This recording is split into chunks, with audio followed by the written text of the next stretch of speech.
বন্ধুরা, এটা আমার প্রথম ব্লগ। প্লিজ আমার ব্লগটা একটু শুনে নিও। আমার ইচ্ছা হয়েছে আজকে থেকে ব্লগ বানাবো। যদি তোমাদের ভালোবাসা পাই তাহলে এটা কন্টিনিউ করব। চলো, এখন আমি মটন রান্না করব, সেটা তোমাদের সাথে শেয়ার করব। টাটা। চলো রান্নাঘরের দিকে যাওয়া যাক।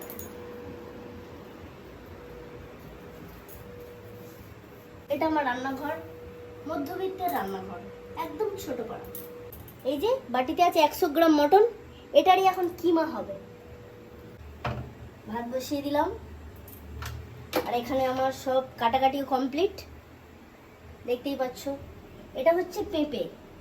বড়মশাই খাসির মাংস হলে পেঁপে চাই, তাই পেঁপে দেওয়া হয়েছে। আমি আমার তেলটা ভালোই দিতে পারি, মানে কড়াইয়ে। ছোট মেয়েকে তো মটন দেওয়া যাবে না, তাই ওর জন্য ডিম, এটা সেদ্ধ হবে। আলুটা একটু ভেজে নিচ্ছি লাল লাল করে।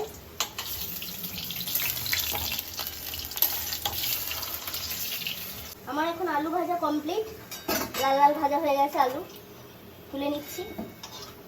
এরপর কড়াইয়ে দেব যেটা কাটাকাটি করতে আমরা চোখের জল পড়ে, পেঁয়াজ দিয়ে দিলাম।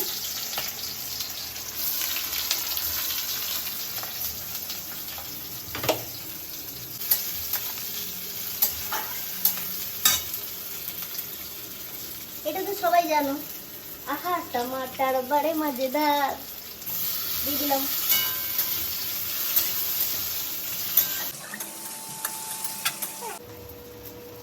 এখন দিয়ে দিচ্ছি লবণ,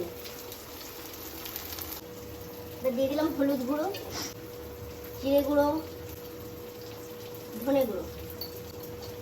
এবার দিয়ে দিচ্ছি লাল লাল ঝাল ঝাল লঙ্কা গুঁড়ো।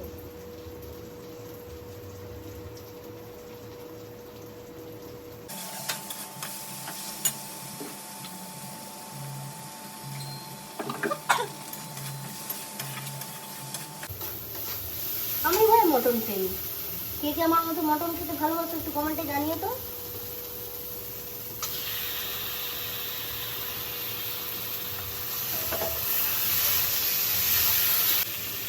মটন হবে আর আলু থাকবে না, সেটাই পারে। আমরা বাঙালি ভাই, মাংসের থেকে ঝোল আর আলুটাই বেশি খাই। দিয়ে দিলাম পেঁপে। আমি আবার মাংস কোনোদিন ঠান্ডা জল দিই না, গরম জল দিই, তাই এখন বসিয়ে দিলাম গরম জল। ভেবেছিলাম বানাবো কিমা, কিন্তু হয়ে গেল ঝোল। কিছু করার নেই, এটাই খেতে হবে। আর খাসির মাংসের ঝোল মানে তো ও চুমু, মনে হচ্ছে বেনলিয়া খেতে হবে। প্রেসারে ঢালার বদলে কড়াইয়ে ঢেলে দিয়েছি। কি অবস্থা দেখেছো আমার?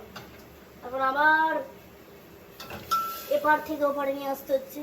কি সমস্যা, জীবনে সমস্যা শেষ নেই গো।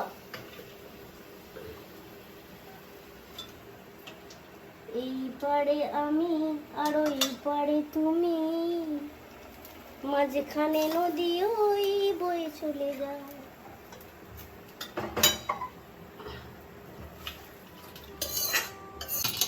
এবার দেবো বন্ধ করে, ওনারা ভেতরে থাকবেন কিছুক্ষণ, বুঝলে?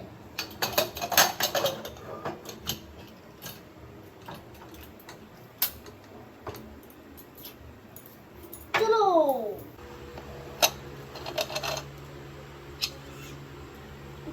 কি গন্ধ বেরোচ্ছে।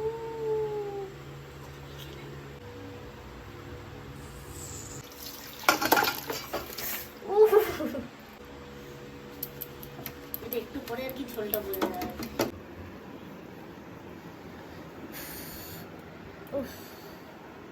কি গরম, কি গরম। আজকের মতো রান্নাও কমপ্লিট আর আমার ব্লগও কমপ্লিট। আজ প্রথমবার ব্লগ বানালাম। যদি তোমাদের ভালো লাগে একটা লাইক করে দিও। টাটা।